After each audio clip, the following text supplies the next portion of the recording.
How's it going, guys? I'm your host Korriban Gaming. Welcome back to another AQ challenge video, and for today's video we are going to be facing off against Ultimon. Alright, so you can find this inside of the Ultimon's Fortress Finale, and it is a pretty lengthy quest, so you want to make sure you're prepared before you come in and face him, otherwise you're going to have to redo the whole quest. Now, the reason why you want to do this quest is because it gives you the best shadow armor inside of the game, and that is Ultimon's armor. But before you start this quest, you'll need a few things, okay, in order to beat this guy. So first off, I'm using a warrior build to go ahead and beat him, a beast warrior build specifically, 250 strength, 250 charisma, and 250 luck. The key equipment you'll need is the Shadow of Doubt armor. That is pretty easy to get. And then your shield, you want to use Guardian Luminous shield, which you can get from, I believe it's Age of Extinction. And then you want a harm weapon as well, so I'm going to be using Horosho Void Vanquisher that you can get from the 10th anniversary event, okay, because he has resistances to all standard 8 elements at only 50%, and light and darkness will not do any damage to him. I'm also going to be using Fairy Godmother Pet to help with the healing, so let's get this started. You can, okay, let me attack you first, that's fine. Okay, so dismiss gas, you won't need the gas. If you have a gas, you can bring it along to help you kill him faster. I'm going to be doing this without a gas, but you want to toggle on your harm weapon like that, and now he choked us, but that is totally fine. Okay, one last piece of key equipment that you'll want is Crystal of Restless Shadows. I guess this is sort of optional. You can technically beat him without it, but with Crystal of Restless Shadows, it makes everything much easier. And on top of that, Crystal of Restless Shadows come from the exact same quest as the Shadow of Doubt armor. So, you know, if you're getting the armor, might as well just pick up that, right? So with all of that, you'll bring your light and darkness resistance down to 13%. Okay, so Ultimon really doesn't have anything special. 95 MRM, slightly higher than normal.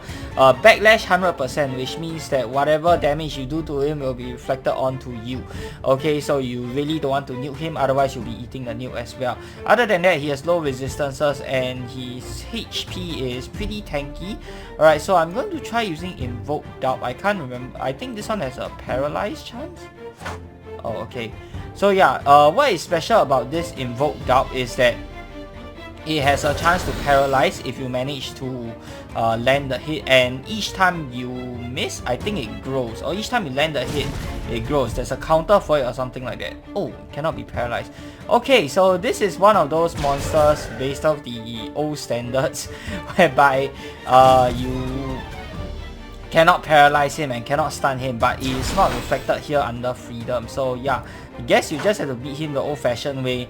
You can see here we're really taking no damage, so yeah, it's a very easy battle. All you have to do is keep spamming attack and you'll win. The backlash damage and the damage that he does is very easily countered by just your Fairy Godmother's healing. Okay, of course, that being said, you aren't doing a lot of damage yourself because of him choking you, and yeah, you can of course try and nuke him with something like I don't know, Torontosaurus. I guess you can try that, but keep in mind you're also only dealing half damage since this is fire element, unless you have something that can, no wait, shuffling his resistances wouldn't work.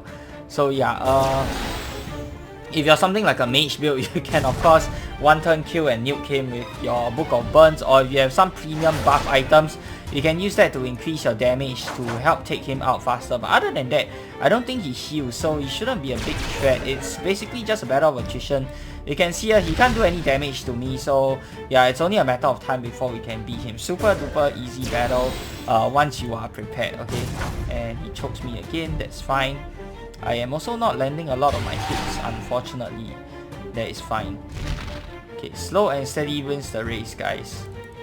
So yeah, he's doing no damage to me. My pet can just heal back everything in one turn. So yeah, like I said, just keep spamming the attack button and you'll eventually win. This is the easiest method, in my opinion, for free-to-play players. It's not the fastest, that's for sure, but I think it's the easiest in terms of, you know, the items you need, and like how difficult it is to get those items, and of course how reliable this strategy is. Super duper reliable. I don't even think he can damage us at all.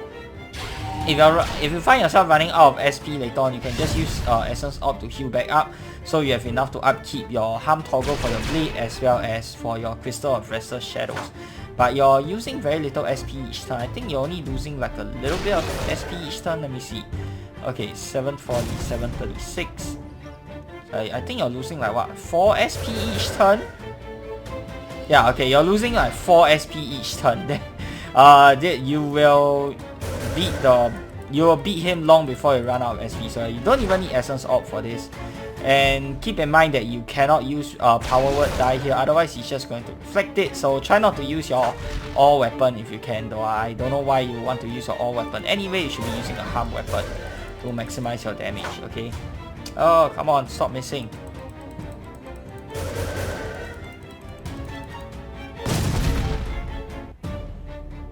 Yeah, I mean, the more damage you deal to him, the more you get backlashed. But like I said, even if you backlash yourself for a lot of damage, it doesn't matter because your Fairy Godmother is going to heal back everything anyway. Okay, 5,000 plus.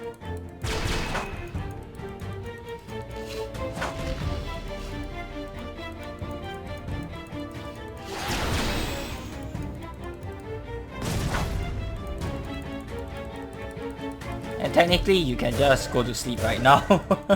Just spam the attack button until he's dead.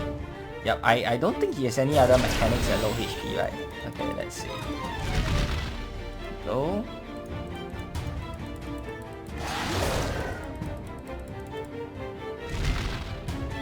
Nice. Come on, where's my lucky strikes? 250 luck, no lucky strikes.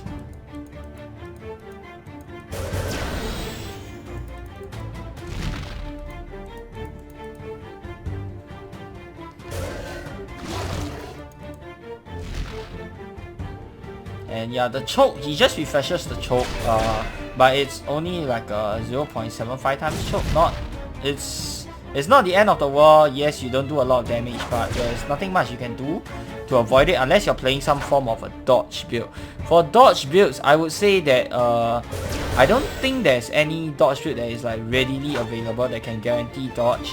There is a seasonal one for free to play if you manage to get the ghost costume, but like I said, that's seasonal, so I'm trying not to use that here. But if you want to play a dodge build, that'll work really well. I mean, technically dodge build works well against like 99% of the bosses inside the game. So with the dodge build, you can, you know, his choke won't affect you either, which means that you'll be able to kill him much faster without the damage reduction too. So that's another way to do it. If you happen to have the ghost costume armor, you can just play dodge and dodge all the way. If you don't, then this is the next most reliable one. I think most people looking for help on this battle are probably going to use this strategy because you can see here, 0 endurance, you know, Fairy Godmother healing back everything, and yeah, nothing to worry about, guys. Super easy battle. If you're playing mage, you can nuke, one turn nuke with the Book of Burns, like I said earlier. But if you don't want to do that, you want to play slow and steady as a mage, you can use Lawmaster's Tome, which is seasonal, and that is going to return next month. There's a harm spell inside of it, so you can use that to go ahead and damage him also. Alternatively, there are also other harm spells inside the game. I think Archmage Research is another one, so yeah, you guys can go ahead and try and get that too, if you don't want to wait all the way until next month to get your shadow armor.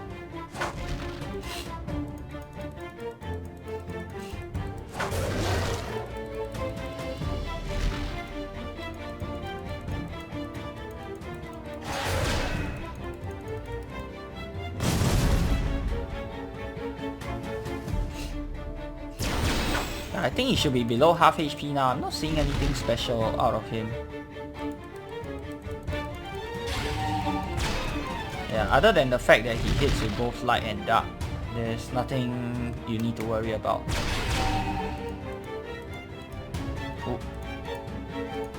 You can use your ally assist, that will speed things up a lot. So yeah, you guys can try that too.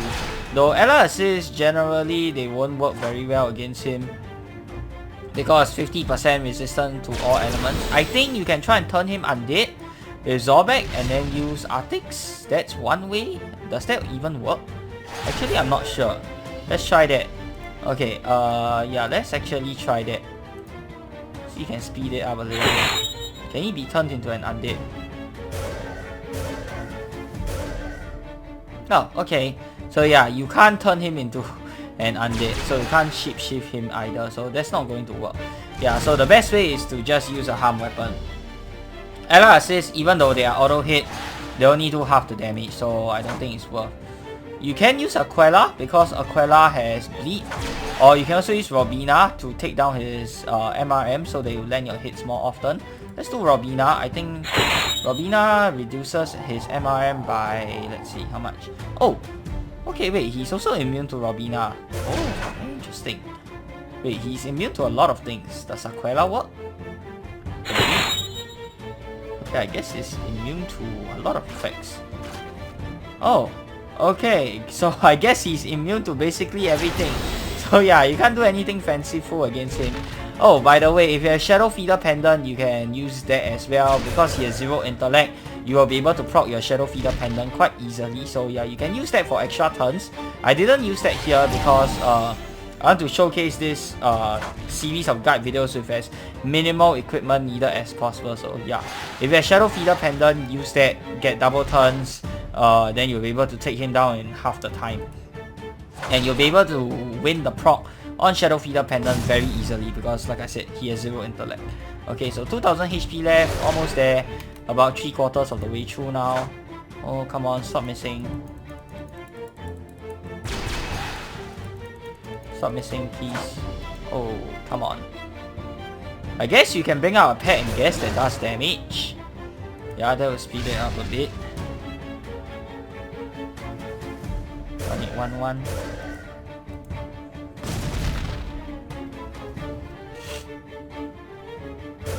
Did you just get a damaging pet? Do I have one that doesn't change the outcome of the battle? Okay, I will use Underwhelming. It's not super easy to get. It's locked behind another challenge fight, but you can use any pet. You don't have to use Underwhelming. This is just to speed things up by a little bit, not a lot, because oh yeah, you can also use the Legendary pet. That will work very well as well, but I don't know if that's going to be seasonal or if that's going to be permanent. That's why I am not using it. So the Legendary from the recent monster hunt, that one you can toggle it to deal harm damage for some SP per turn, in which case your SP will run out faster and you will probably need to use Essence Orb. But because it does harm damage and does extra 50% harm damage, you can go ahead and use that, and that will speed up the battle. You can use the guest version of it as well, so you have both the Legendary pet and guest. Okay, I don't know if it's seasonal or if it's going to be a perma rare right now, which is why I'm not showcasing it.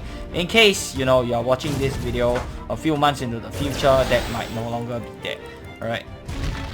So yeah, any pet will do as long as it's not light or darkness to speed it up. If you want to play it super safely, then use a healing pet. Fairy Godmother will do. You can just buy this from the Guardian shop. So yeah, with the Fairy Godmother's healing, like you can see in the earlier part of the battle, I didn't lose a single drop of HP. If you want to play like super duper safe, just in case something happens, but I don't think anything can happen as long as you can stay in this setup. So yeah, even if he crits or lucky strikes all of his hits, you're still going to be alive. Oh, okay, so yeah, he greatly increases his damage when he's about to die. Oh, okay, I actually forgot about that. But yeah, by that time he's almost dead already, so yeah, just finish him off. There we go. Easy peasy, guys. Alright, so I hope you guys have enjoyed today's video. And if you guys have found this video helpful, then be sure to give this video a thumbs up, and of course subscribe to this channel if you guys would like to see more of such future content. Let me know what you guys think of today's battle, and if there's any other monsters or boss battles you guys like me to help with, then you can leave it down in the comments below as well. Till the next time, I'm your host Korriban Gaming. Peace out.